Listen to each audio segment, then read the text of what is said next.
Constitution of the United States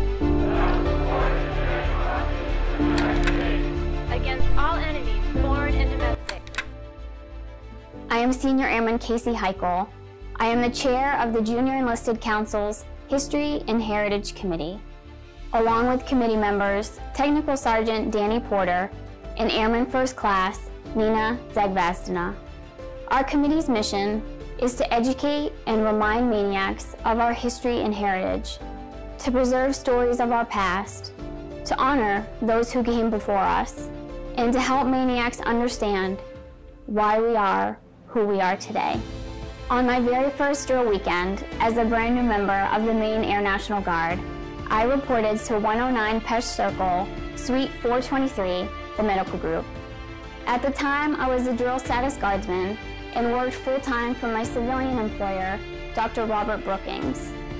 As I turned on to Pesch Circle, I recalled a conversation I'd had with Dr. Brookings. He had told me his godfather was General John Pesch Sr., as the Pesch family were close family friends to the Brookings family. That's one of the really unique things about being a maniac, is that our connections go well beyond these gates, and all of those connections make a difference. They truly matter. When the History and Heritage Committee began our research project on the origins of the base road names, I immediately thought to reach out to Dr. Brookings. Thank you, Dr. Rob, for connecting me to William Pesch. Here at the 101st Air Refueling Wing, Pesch Circle is named in memoriam of Captain John Pesch Jr. He was killed in an aircraft accident in Alpena, Michigan on July 12, 1978. John Joseph Pesch Jr. was born on April 12, 1950 in Bangor, Maine. He was the son of John Joseph Pesch Sr. and Eleanor Gloria Pesch. John's father, John Pesch Sr., was a pilot during World War II. Originally from Queens, New York, he moved to Bangor, Maine shortly after the war and joined the Maine Air National Guard. He married Eleanor Gloria Aucoin of Orrington in 1945. Together they had 5 children: Maureen, Carolyn, John, Catherine, and William. John Sr. was transferred to the Pentagon in 1959. He served in various capacities with the Air National Guard.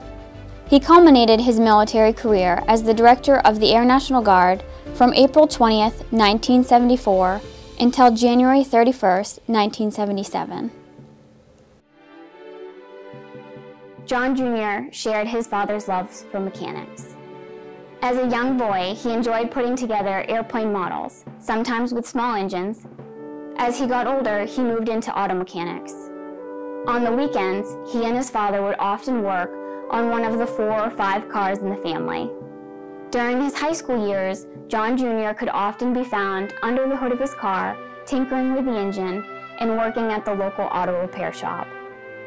After his junior year of high school in Northern Virginia, he moved back to Maine to attend his senior year at John Baptist Memorial High School. He lived with his grandparents, Eves and Claudia Aucoin. Following in his father's footsteps, John Pesch Jr. became interested in flying. He attended pilot training at Chanute Air Force Base in Illinois and later transferred to Kansas to complete his training. In 1971, he became a member of the Maine Air National Guard, 132nd Fighter Interceptor Squadron. He earned a Bachelor's Arts degree from the University of Maine.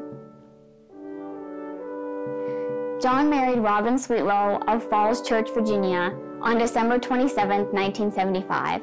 He remained with the Maine Air National Guard until March 1977, when he transferred to the 121st Tactical Fighter Squadron of Washington, D.C. Air Guard. He served with the 121st until his death in July of 1978. John Joseph Pesch Jr. had been a member of the Maniac family, just like you and I. As we know, once you are a member of the Maniac family, you are forever a member of our Maniac family. Next time you find yourself turning on to Pesch Circle, I hope you will take a moment to honor the sacrifice John Pesch Jr. made for our country. But more importantly, I hope you will choose to remember him the way you would remember a dear friend or family member. Picture John working on his Triumph TR-3, a very temperamental vehicle. His brother Bill said he suspects John spent more time under the hood of that car than he did behind the wheel. Think about how John enjoyed spending his summers at the family camp, a pastime that so many of us can relate to. Think of John proudly wearing his maniac patch, as all of us do. Thank you to Bill Pesch and the rest of the Pesch family for giving me the honor of sharing John's story.